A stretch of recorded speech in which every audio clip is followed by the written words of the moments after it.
What's up, everyone? So I gather all the information that I found online on the internet from various people and people who actually have the pixels in their hand and just kind of compiled everything into one video. So let's get started.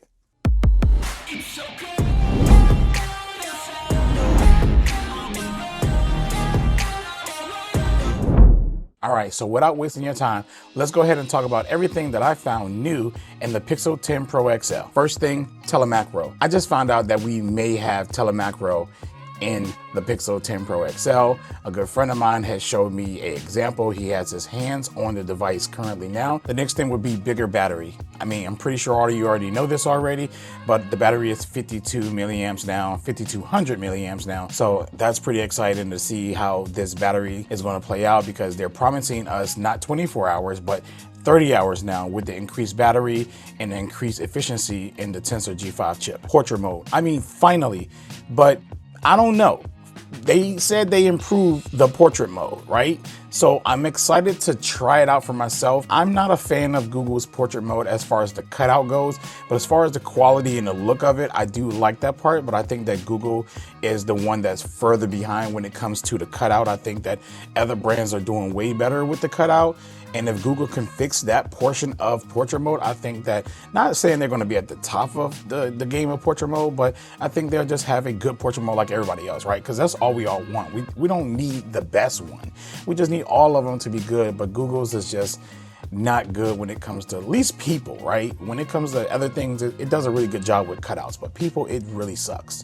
And I heard they improved it, but I'll find out in my testing. I'm not holding my breath on that though. Faster charging. You know, I've been waiting for this for a long time. You know, 45 watts, 25 watts, depending on what device you have. You guys already know, you've seen it in the keynote. Cool, got that information. Just wanted to bring it up. Pixel Snap, pretty much, let me just go ahead and say it for those people. MagSafe, but it's G2. But that's what we're really gonna call it, because that's what it really is. It's not MagSafe, it's G2. Google named their G2 Pixel Snap.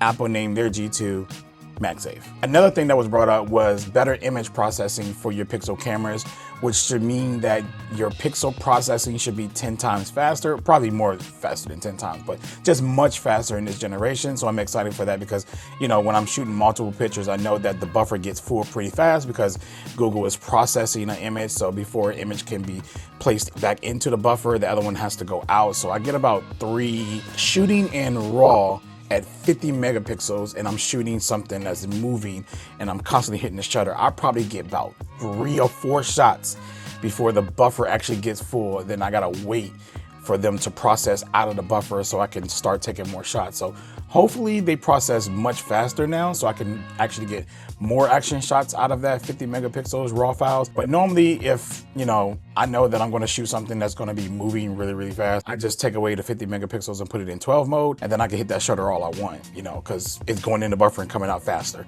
But when you're shooting the higher resolution and raw files, it's taking a longer time to process. So I'm hoping that is improved, at least in my behalf, for what I do with the Pixel cameras. Let's talk about the Tensor G5. It's a much faster AI chip, 34% faster than the last generation. That's what they're claiming. And I love G5. It's one of the favorite things about the phone that I like, and it's also the most hated thing for a lot of other people. I like it because it's pretty much a AI-based chip, and that's what they're focusing on. And all that stuff is what I like about the Pixel, is all the AI stuff. And I'm glad they're not focusing on like raw power. I don't need it. I don't need all that raw power stuff, you know, like editing photos and videos and shooting movies and stuff like, you know, you could do on other phones.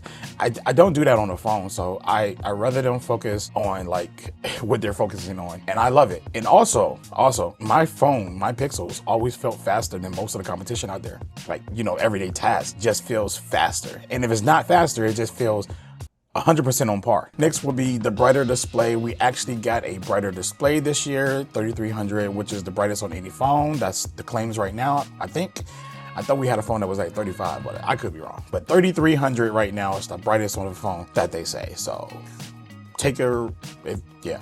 That's it, brighter. One of the most disappointing things about it was the SIM card tray being removed for the US models. It really sucks. For most people, it's a deal breaker, but for me, it's not, because I kind of use my Pixel only as my only phone. Like, I got 2 lines. Pixel is my main line, and my second phone normally is a different type of phone. Next thing would be the weight. Well, it's just slightly heavier Some people may complain, some people may not. I don't think that the weight of it is going to bother me much, but just to let you know, slightly heavier than last year. Thread radio. For the ones that really don't know what this is, so pretty much if you have smart home accessories like the Google speakers and everything else and cameras, and you're talking to them, normally when you talk to them, you're talking to them, your phone, and then it goes through a different channel, and then it goes through to the actual product that you're talking to. But now with Thread Radio, it goes from the phone straight to the product. So in most cases, you can even use these things when the Wi-Fi is turned off, so you can still kind of talk to your appliances because there's no in-between connection that it has to send and receive from, so it goes directly to that device. This is the first phone with this, so Pixel's, you know, the only ones that got it, at least the 10 series, and it's a pretty cool feature. So I'm curious to see how that works in real time, because I do have a smartphone with all of the appliances and stuff like that, with Nest accessories and stuff, the speakers and everything else, and it's pretty cool. So I want to see, you know, because there's times where the Wi-Fi might be a little wonky or weird in, you know, based off weather and Wi-Fi outages and, you know, all of that mess. So if I can still talk to my Google products and give them a command from the phone straight to the product is good, or whatever the case may be. So looking forward to trying that out. Now there's a new AV1 codec. Pretty much it's just a codec that is going to be for video compression, which is going to give you top quality, but smaller files. That's basically what it is. It's new inside the Pixels. I believe they're the only phone that has it right now currently at the moment. And they say that it's better than H.624. So we shall see when how that's going to be in real practice. Now, some of you out there may be excited about this one, is that we have always on display on the Pixel. And what I mean by that, you can actually display your wallpapers now, just like Apple and just like Samsung and the rest of the brands out there that's been doing it before Google has been doing it. So now you can do it on the Google Pixels as well. So yay. Upgraded speakers. I don't know. I don't think I care too much about like phone speakers anymore. I done got used to headphones and, you know, Meta glasses and different things instead of phone speakers that I use to listen to any audio or podcasts or anything else. So for that matter, we do have upgraded speakers for the ones that do care. Gemini Nano DeepMind. Pretty much is the newest version of Gemini running on the G5 processor, whatever that entails and implies. But right now, the G5 is the only chip that's going to get it for right now. But I'm pretty sure it's going to be like a feature drop and triple down to the other Pixels. But right now, the new Gemini model is being ran only on the G5. And finally, we have UFS 4.0 storage. Most of you are very excited about having a faster storage option now. You've been talking about it for a lot of years, and they finally gave you a faster storage option. And I mean, that's it.